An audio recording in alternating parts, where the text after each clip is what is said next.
Você já sentiu que estava a um passo de desistir de tudo? Não por estar triste, mas simplesmente cansado. É sobre essa sensação que a gente vai conversar hoje. Visualize a cena.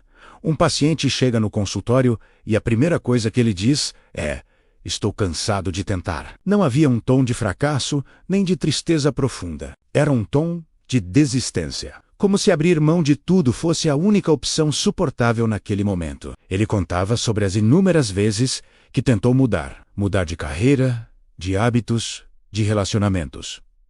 Mas nada parecia durar. Era sempre a mesma história. A sensação de que o esforço não valia a pena voltava. E ele parava no meio do caminho. Em uma das sessões, ele soltou uma frase que parecia um ponto final: talvez eu não seja feito para isso. Para ele, era o fim da conversa, mas para a análise, era o começo de uma investigação muito mais profunda. Na psicanálise existencial, a gente aprende que desistir nem sempre é o contrário de tentar. Muitas vezes, a desistência funciona como um escudo, uma forma de se proteger do risco enorme que toda mudança verdadeira traz. Ao longo das sessões, uma coisa começou a ficar clara: ele não desistia quando as coisas davam errado.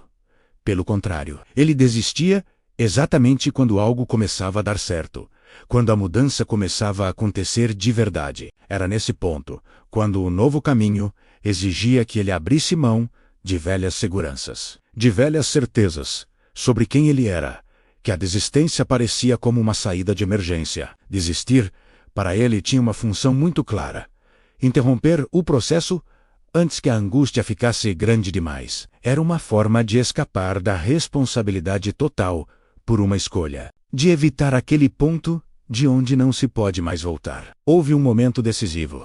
Um daqueles momentos de silêncio denso no consultório, em que ele disse: mudar me dá a sensação de que posso perder tudo. Essa frase não trouxe uma resposta, mas abriu um espaço para entender o que ele tanto temia perder. O trabalho ali não era motivar ele ou dizer que ele precisava se esforçar mais. O trabalho era escutar. Escutar o que estava sendo evitado toda vez que ele decidia parar. E aos poucos uma nova peça desse quebra-cabeça apareceu. Desistir mantinha a identidade dele estável. Ele não era alguém que fracassou. Ele era alguém que estava em tentativa. Ele nunca chegava ao ponto de ser alguém que escolheu um caminho até o fim e teve que arcar com as consequências, fossem elas boas ou ruins. Ao desistir, ele se mantinha nesse lugar seguro do quase. Quase conseguiu. Quase mudou. Quase foi. Quando essa percepção começou a se tornar mais clara para ele, não veio uma onda de entusiasmo. Não teve um ahá. Agora vou mudar. Pelo contrário, o que veio foi medo. Muita insegurança. Uma vontade imensa de recuar, de voltar para o conforto da desistência que ele já conhecia tão bem. Porque, de repente, desistir já não parecia mais uma ação automática, mas uma escolha consciente. E isso era assustador. Essa história não é sobre preguiça, falta de vontade ou covardia. É sobre como, para algumas pessoas, abrir mão parece muito menos ameaçador do que sustentar uma mudança real, e tudo o que ela implica. É sobre o medo profundo de perder não apenas o que se tem, mas quem se é.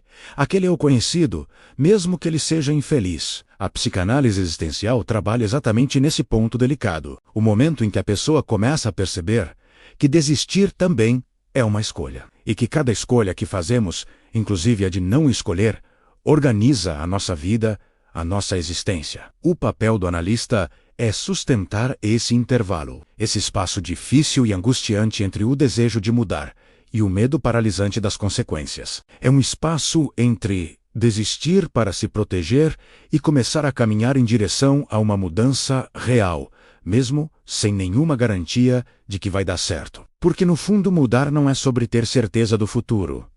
É sobre bancar a incerteza. É sobre escolher um caminho e lidar com o que vier passo a passo. É sobre descobrir que, mesmo que a gente perca as velhas garantias, a gente ganha a possibilidade de construir algo novo, uma nova forma de existir, mais autêntica e mais livre. Se você se identifica com essa sensação de estar sempre no quase, de desistir quando as coisas começam a engrenar, saiba que isso não é um defeito seu. É um mecanismo, uma forma que você talvez tenha encontrado para lidar com angústias muito profundas. E o primeiro passo para mudar isso é justamente entender a função que a desistência tem na sua vida. O que você está tentando proteger quando abre mão dos seus projetos? Que medo está por trás dessa necessidade de parar? Não se trata de forçar uma mudança, mas de criar espaço para que ela possa acontecer. Um espaço onde o medo possa ser olhado de frente.